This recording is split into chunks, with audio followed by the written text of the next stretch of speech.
네, 대선은 뭐 아주 난타전이었습니다. 그리고 0.73%의 박빙의 차이로 결과가 갈렸습니다만 그 기저에 깔려있는 국민들의 가장 큰 여러 가지 차이는 부동산 이슈가 있습니다. 또 현 정부가 가장 많은 정책을 내놨고 공을 들였지만 결과가 썩 좋지는 않았죠. 시장은 또 다르게 움직이기도 했습니다.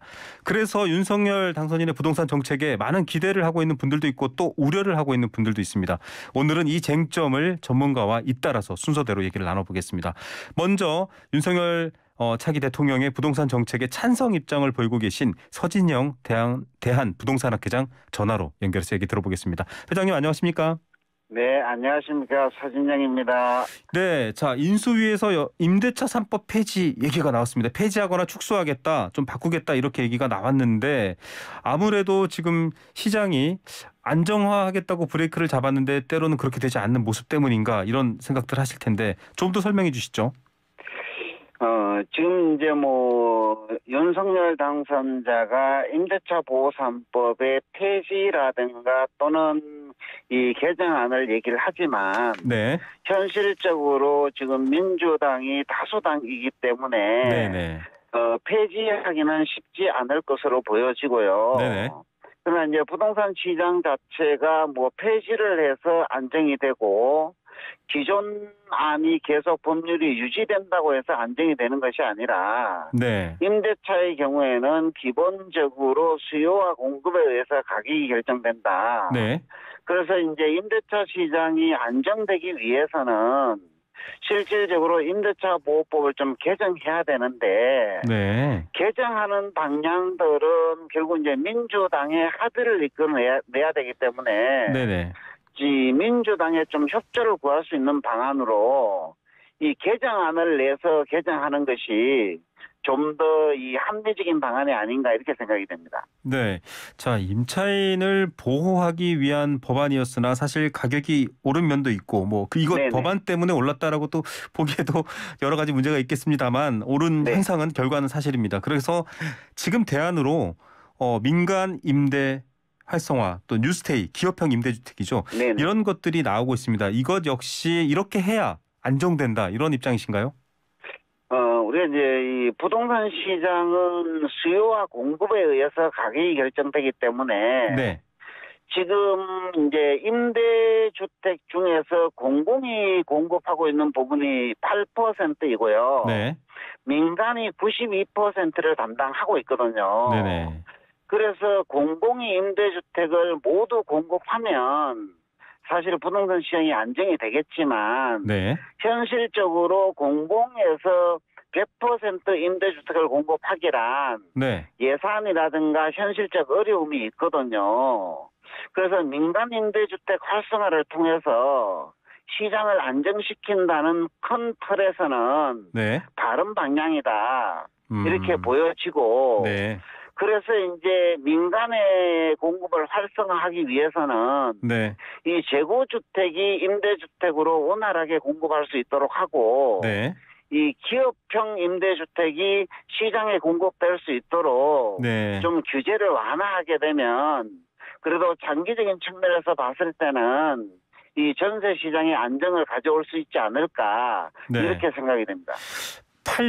팔려는 물건이 많으면 가격은 오르지 않을 것이다. 이제 전통적인 어떤 경제적 틀에서 얘기하신 거고 그 활성화를 네. 말씀하신 건데 네. 과거에는 좀 어떻습니까, 교수님? 사실 갭투자 폐해라든지 이 임대차 보호법이 그냥 나온 건 아니고 좀 네네. 세입자들의 서러움이랄까요? 또 이 임대 시장이 좀 출렁거리면서 나온 네. 일종의 보호 법안이잖아요. 그래서 네네. 지금 인수위 측에서도 단계적으로 물론 또 정치적인 이제 다수당의 입장도 있겠습니다만 단계적으로 가겠다라는 의미인 것 같아요. 교수님 이 부분은 어떻게 설명하시겠습니까? 지금 이제 윤 당선자 같은 경우에도 보게 되면 부동산 시장의 안정을 이루어야만 네. 지방선거도 있고 국민들을 설득할 수 있기 때문에 네네. 단계적 규제 완화 방안을 내놓고 있어요. 네. 그러나 이제 현실적으로 사실 민주당의 동의를 얻어야만 법 개정이 되기 때문에 그렇죠. 그렇게 속도 조절을 하는 것이 아닌가 네. 이렇게 보여지고 그래서 이제 예전에는 임대인을 갑으로 보고 네. 임차인을 을로 봐서 네. 어린 임차인을 보호하기 위한 여러 가지 대책들을 내놨는데 네네. 그러한 대책들도 사실 4년이라는 기간이 지나게 되면 네. 다시 한번 임대인이 갑의 위치에서 네. 부동산 가격의 인상을 가져올 수밖에 없다.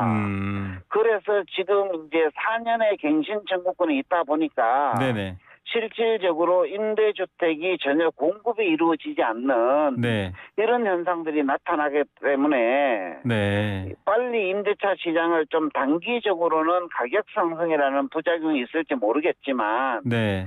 장기적인 측면에서 공급자 중심 시장을 네네. 이 수요자 중심 시장으로 좀 전환을 해야만 네. 장기적으로 전세 시장의 안정을 가져올 수 있다 이렇게 네. 보는 겁니다. 자, 시장 유연성이 좀 필요하다. 사려는 네네. 사람, 팔려는 사람 많아야 된다. 이제 이런 얘기시고요. 자, 그래서 또 나온 얘기가 다주택자의 양도세 중과 유예 기간을 4월부터 1년 더 연장하겠다라고 네. 얘기했습니다. 물건 좀 내놔라 이 얘기인데 뭐 그렇게 전망하십니까? 우리가 이제 뭐 새로운 정부에서 양도소득세의 중과 기간을 1년 유예한다고 해서 네네.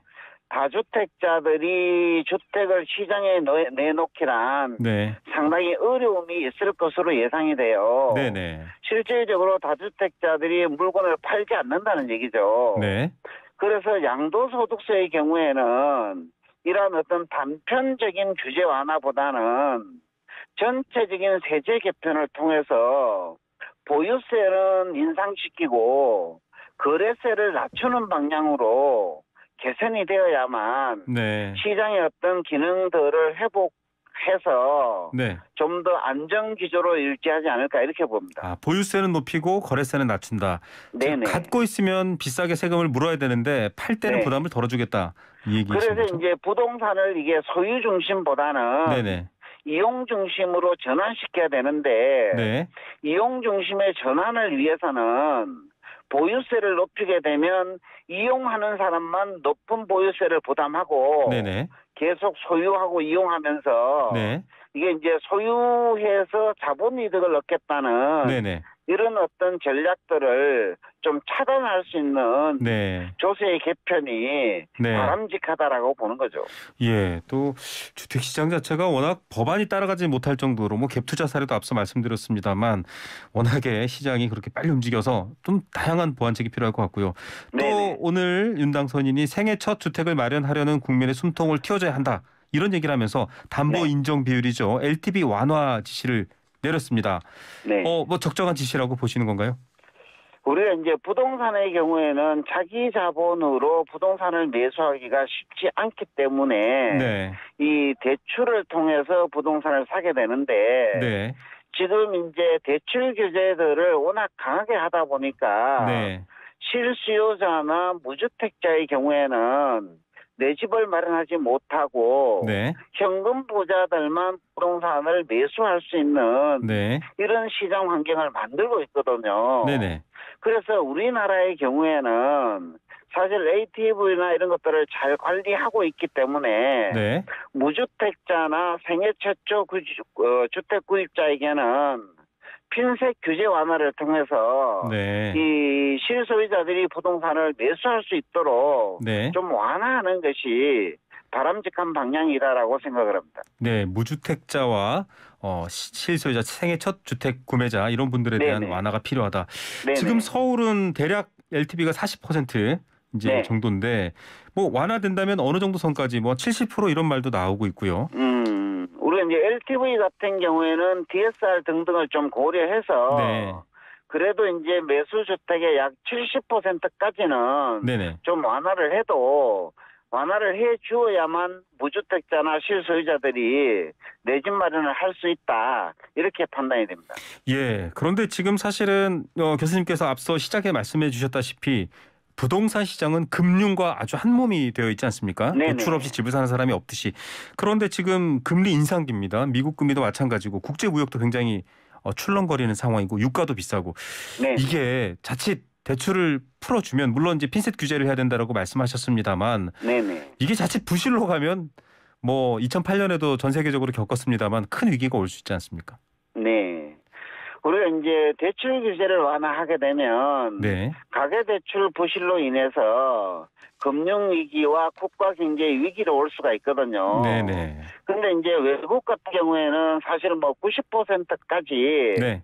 대출을 해주는 형태로 운영이 되고 있기 때문에 네. 상당히 위험했고 국제금융위기라든가 이런 것들은 이제 특수한 상황이기 때문에 네. 우리나라의 경우에는 좀 70%까지 완화를 하더라도 네. 그러한 경제 위기들은 충분히 이 위기를 극복하는 데 도움이 되지 않을까 네. 이렇게 보기 때문에 실질적으로 이제 뭐 무주택자나 실소유자들은 70%까지 좀 완화를 해도 네. 충분히 부동산 가격들이 뭐 30% 이상 네. 하락하는 경우들은 거의 없기 때문에 네. 충분히 가능하다고 보여집니다. 집값이 급격하게 폭락하거나 시장이 급격하게 무너지지 않기 때문에 70%까지는 집값의 70%까지는 대출로 빌려줘도 된다. 이런 네네, 얘기시네요. 네. 자, 뭐 이게 또 시장에 어떤 효과를 줄지는 정말 부동산은 정책과 효과가 나란히 나타나는 경우가 없고 좀 다른 경우가 있어서 지켜봐야 될 것 같고요. 끝으로 지금 대통령과 또 국가 안보의 핵심인 청와대, 청와대라기보다는 집무실이라고 표현하겠네요. 이 집무실이 용산으로 이전한다라는 이슈도 있습니다. 이것 네네. 두고도 부동산 시장이 출렁입니다. 어떤 영향 미칠까요? 이제 뭐 청와대나 대통령 집무실이 용산으로 이전을 하게 되면 네. 집무실 이전에 따른 용산의 수요들이 또 있거든요. 네. 그래서 이제 기존의 기축 아파트나 오피스텔이나 사무실 등등의 경우에는 이 수요 증가로 인해서 어느 정도 상승 요인이 있지 않을까 네. 이렇게 보고요. 네네. 그 대신 우리가 이제 미개발지나 개발하려고 하는 대상지들은 네. 이 보안이나 여러 가지 항공 이런 측면에서 규제가 이루어지기 때문에 네. 이 가격이 상승하는데 좀 제한을 받지 않을까 네. 이렇게 예상이 됩니다. 예, 교수님 오늘 말씀 잘 들었습니다. 네네. 네, 감사합니다. 예. 지금까지 예, 지금까지 감사합니다. 서진영 대한부동산 학회장이었습니다. 자, 이 얘기에 입서서 좀 그러면 우려할 부분은 없는지 또 보완할 부분은 없는지 얘기를 들을 텐데요. 옆에서 또 같이 인터뷰 내용을 좀 들어오셨습니다. YTN 라디오에 자주 나와주시는 네. 부동산 전문가이십니다. 한문도 연세대 정경대학원 금융부동산학과 겸임 교수 나오셨습니다. 교수님 안녕하십니까? 네, 안녕하세요. 예, 앞서 이 서진영 회장과 얘기를 쭉 나눴는데 네. 단적으로 좀 쉽게 좀 설명해 달라는 유튜브 YTJ님 설명도 있으니까 설명드릴게요. 수요를 살려고 막 시장에 몰려드는 사람들을 억제하는 정책을 펼쳐왔는데 예. 그거 좀 완화해라. 사고 팔기 좀 편하게 만들어주고 또 공급 확대. 물건을 좀 많이 만들어내라. 그러면 부동산 시장이 값도 안정되고 좀 좋아질 것이다라는 기조로 지금 여러 가지 임대차 3법 폐지 등등 얘기를 하고 있는데 네. 교수님 앞서 다 들으셨으니까요. 예. 어떻게 보십니까? 전반적으로 어떤 명분성은 좀 맞습니다. 네. 시장 논리에서. 근데 시장 논리라는 것은 항상 반대쪽의 상황들이 존재하지 않습니까? 네. 그랬더라면 뭐 경제학이 벌써 이런 위기를 안 만들었겠죠. 그러니까 우리가 반대쪽의 상황을 체크를 해야 되는데 말씀대로 풀었을 때 우리나라는 역대 집값이 안정된 적이 한 번도 없습니다. 네. 국민 누구나 다 아실 거 아닙니까? 네. 그러니까 푸는 것에 대한 규제의 어떤 완화 정도와 그리고 현재 규제가 유지해야 되는 정도를 잘 조절해야 되는데 네. 이게 이제 국민을 대상으로 정책적인 개념에서 접근하면 문제가 없습니다. 네. 그런데 어느 정부 다 정당이죠. 네. 한쪽을 치우치게 네. 한쪽이 치우치게 하다 보니까 이런 문제들이 이제 발생하는 거죠. 네. 규제를 하더라도 시장 원리를 너무 깨트리거나 그렇죠. 브레이킹 현상이 없는 걸 했어야 되는데 예를 들면 대표적으로 양도세 중과 징벌적인 네. 거 이런 부분이 이제 시장에 좀 미스매치가 됐고 또 임대사업자 완화 이런 제도는 박근혜 정부 때 시작을 됐는데 네. 이게 이제 폭탄을 불어일으켜가지고 문재인 정부에서 이 세력들을 제도권으로 들어와서 5%로 인상하려고 제한 두고 안정적으로 두려고 했는데 거기에 딱 흡수가 안 되고 나머지 분들은 도리어 이제 악용하는 사태가 또 벌어지다 보니까 네. 뭐 새 혜택을 너무 과다하게 주다 보니까 이 많은 사람들이 자산이 없음에도 불구하고 대한민국 전세제도라는 갭이라는 개념이 있으니까 네. 갭 투자를 활용해서 여력이 없는데도 네, 맞습니다. 누가 올리고 이런 식으로 연속적으로 쉽게 말하면 피라미드 사기 형태로 집값이 왜곡되는 현상을 보이잖아요. 네. 결론적으로 말씀드리면 함부로 완화해서도 안 되고 함부로 규제해서도 안 되는데 양쪽 정당 다 한쪽으로 치우쳤다. 그러니까 정치적 시나리오에 입각했다. 네. 결론은 어느 정당이든 정책적 네. 시나리오에 입각해서 한다라면 문제는 풀 수 있다고 봅니다. 예, 정치적 시나리오가 아니라 정책적 시나리오로 봐야 된다. 이거 정말 좀 귀담아 들을 얘기해야 될 것 같습니다. 방금 말씀하셨던 것 중에 크게 와닿는 게 네. 그냥 수요냐 공급이냐 이렇게 단순하게 한쪽만으로 갈 게 아니라 아주 민감한 부분이 있다라는 얘기인데 네. 일단은 인수위가 뭐 민간임대 부분 활성화 앞서 뭐 저희 서진영 회장도 네. 민주당이 다수기 때문에 법안 통과 이런 것들도 어렵기 때문에 좀 부분적으로 숨통을 트여야 된다라고 하는데 이게 효과를 발휘할까요? 어떻게 보십니까? 확신할 수 없습니다. 임대차 3법부터 말씀드리면 일단 문제점은 시장 가격에 다 이미 반영이 됐지 않습니까? 네. 그런데 임대차 3법의 목적을 우리가 봐야 될 것 같습니다. 임대차 3법의 목적은 누굴 위한 것이죠? 국민을 위한 것입니다. 국민을 위한 것이고 임차인, 무주택자를 주로 위한 법이죠. 이걸 근원을 우리가 돌아봐야 되는데 2018년도 5월에 유엔의 그 파엘리니 라인이라는 레일라니 파라라는 유엔 특별조사 보고관이 대한민국에 옵니다. 네. 온 이유는 그전에 MB 정부 때부터 박근혜 정부까지 계속 대한민국의 임차 환경이 안 좋다. 네. 좀 고쳐달라고 했는데 반응이 없으니까 특별 조사를 온 겁니다. 아, 네. 그러고서 2018년 5월에 조사를 한 내용을 갖다가 2019년 3월에 유엔 인권회의 보고서를 작성해서 제출합니다. 네. 그 내용의 핵심이 임대차 계약갱신권입니다. 네. 그리고 임대료 상한제입니다. 그 내용을 문재인 정부가 받아서 실행을 했는데 여기에 독소 조항이 하나 들어갔죠. 네. 실거주 예외 조항. 이게 이제 시장을 망가뜨린 거죠. 근데 원안을 제가 알아보니까 네. 처음에 법안이 나왔을 때는 그냥 4년이었습니다. 네. 예전 노태우 정부 때 1년에서 1년일 때 그냥 2년으로 한 것처럼 네. 확정적으로 4년을 둔 것이고 임대차 계약갱신에 상한제만 중간에 넣은 것인데 이게 변질이 돼가지고 네. 실거주 예외 조항이 등장한 바람에 이게 악용돼가지고 네. 시장에서 지금 혼란을 지금까지 일으키고 있죠. 그러니까 요점은 그거죠. 해외는 월세라는 개념만 있잖아요. 네. 그래서 실거주 예외 조항이 정상적으로 작동을 합니다. 네. 특별히 전세갭을 이용해서 다른 행위를 안 하잖아요. 네네. 근데 대한민국은 전세 입자를 내보내고 새로 계약을 할 때 올려받을 수가 있잖아요. 네. 이 플레이가 악성 영향을 미쳐가지고 시장이 이렇게 혼돈스러운 겁니다. 혼돈스러운데 이걸 간단히 해결한 건 그거죠.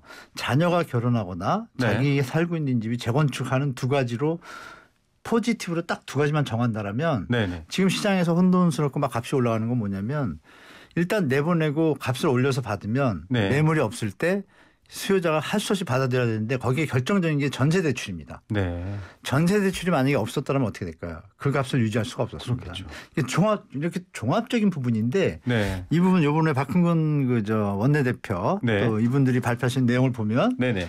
다른 쪽을 자꾸 손을 대더라고요. 그러니까 네. 이분들도 제가 생각하기에는 좀 심하게 말씀드리면 기득권에 어떤 영향을 보는 게 아닌가라는 착각을 일으킬 정도예요. 지금 뭐 본질적인 문제는 서로 안 되고 자꾸 곁자리만 자꾸 가잖아요. 이건 제가 네. 볼 때 민주당에서 좀 부동산 투기가 있다면 다시 한번 충분히 제고하고 원인을 정확하게 분석하고 해법을 제시하는 게 좋을 것 같습니다. 네.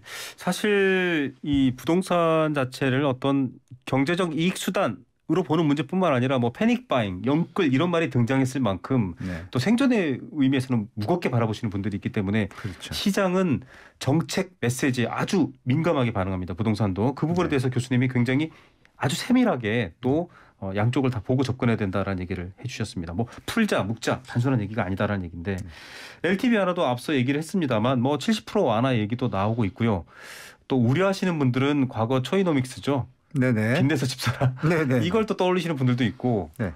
근데 또 사야 되는 입장에서는 아이고 뭐 집값이 이렇게 비싼데 내가 어떻게 대출을 받을 수 있어. 그게 이제 금융산업자본주의의 그 상업 마케팅에 우리가 지금 매몰된 건데요. 아, 네.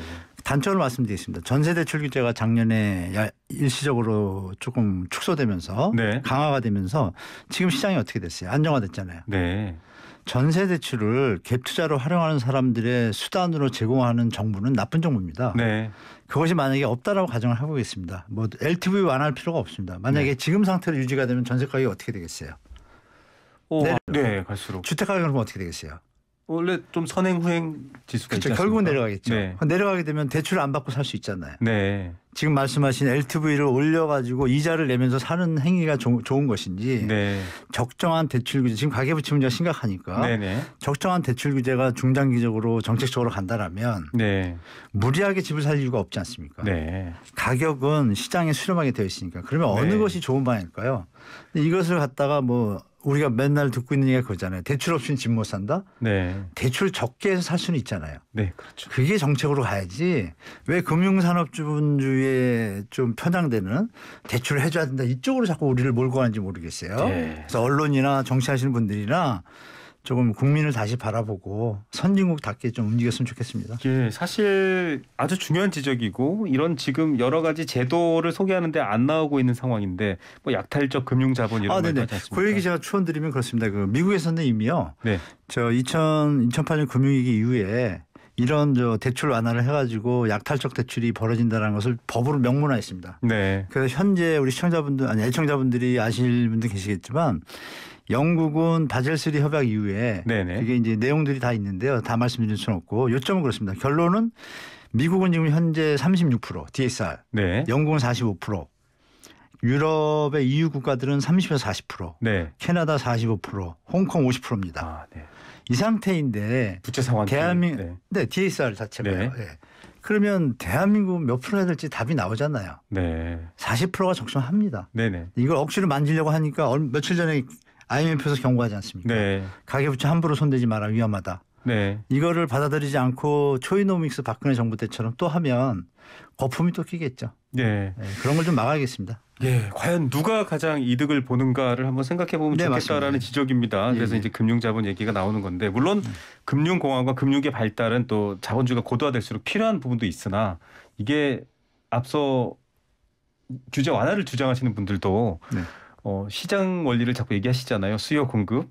그런데 지금 사실 수요 공급의 원리를 왜곡하는 게 오히려 네, 대출, 네, 금융. 그게 됐죠. 뭔가 은행과 큰 돈을 끼고 집을 사야만 하는 상황.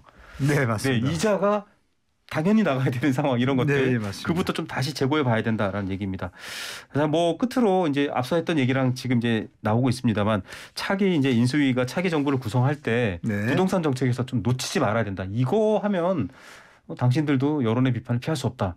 이런 부분들 좀 지적해 주셔야 될 것 같아요. 네, 일단 이번 정부 윤석열 당선인의 공약집이나 네. 인수위에 지금 계속 나오는 어떤 발표들의 내용 중에 이 미친 집값에 고통받는 주민 서민과 무주택자분들을 위한 또 1주택자조차도 좋아하지 않습니다. 집값이 네. 오르면 세금이 오르니까요. 네. 이런 부분들에서 집값을 안정화시키겠다는 표현이 한 번도 없습니다. 네. 표현이 정상화입니다. 어떤 정상화냐.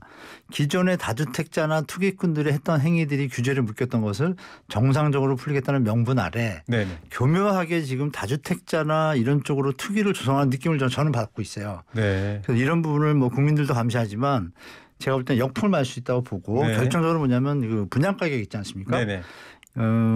상대편이었던 그 이재명 후보가 조성원가 연동제를 발표했었습니다. 근데 아시겠지만 박근혜 정부 때 그 글로벌 금융위기에 한국토지공사에 땅이 안 팔리니까 네. 감정 가격으로 해서 팔자 이런 게 이제 감정 그 영가가 시세가 들어온 네네. 건데 다시 시대가 바뀌었기 때문에 조성원가로 돌아가야 되는데 네. 이게 지금 정치나 뭐 언론에서 얘기가 없습니다. 네. 조성원가 연동제는 노태우 정부 때부터 뭐 이름만 바뀌었지 내용은 똑같거든요. 네. 그게 시행이 된다면 현재 3기 신도시의 분양가 예정 분양가 있지 않습니까? 네네. 그 가격이 제가 볼 때 10에서 25%더 다운됩니다. 네. 그러면 이 자체가 시장에 앞으로 너무 좋은 주택임에도 불구하고 거리의 어떤 가성비를 따졌을 때 신도시 주택이 훨씬 좋구나라는 가격대까지 내려가거든요. 네네. 그럼 시장은 당연히 하향 조정되고서 안정적인 국면 돌아가겠죠. 예. 그래서 이번 정부에서 조성원가 연동제, 국민연동제로 저는 부르겠습니다. 네네. 국민행보연동제를 원가만 받아야죠. 네. 많은 이익을 안기지 말고 네. 건설사 이익을 대변할 게 아니라 국민의 이익을 대변해서 가는 것이 정부니까 네. 조성원가 연동제를 한번 가미해서 국민들한테 좀 혜택을 줬으면 좋겠다는 바람이 있습니다. 그런 의미에서 좀 시간이 얼마 안 남았는데 네, 선분양제가 사실은 굉장히 이 건축 금융 시스템에 엮여 있지 않습니까? 네 그렇죠. 예, 미리 돈을 먼저 내는 셈이니까 네네네. 후분양제로 바꾸냐라고 했는데 또 현 정부 내에서도 그 얘기는 쏙 사라졌어요. 지금 시점에서 공급 미스매치의 과도기입니다. 네. 지금 일시적으로 수요가 심리적 수요도 있고 가수요도 있고 네. 잠재적 수요가 한꺼번에 몰려 나왔었잖아요. 네네. 나왔다가 지금 이제 가라앉는 국면인데 네. 이때 후분양으로 가게 되면 미스매치가 또 불안한 상태가 되니까 네. 당분간은 이걸 유지하다가 네. 좀 안정되면 그때 하면 될 것 같습니다. 네. 가격의 정상이라는 핵심 목표에 도달할 수 있게 예, 지켜보시기 예, 예. 바랍니다. 오늘 말씀 감사합니다. 네네, 고맙습니다. 네, 한문도 교수였습니다. 네.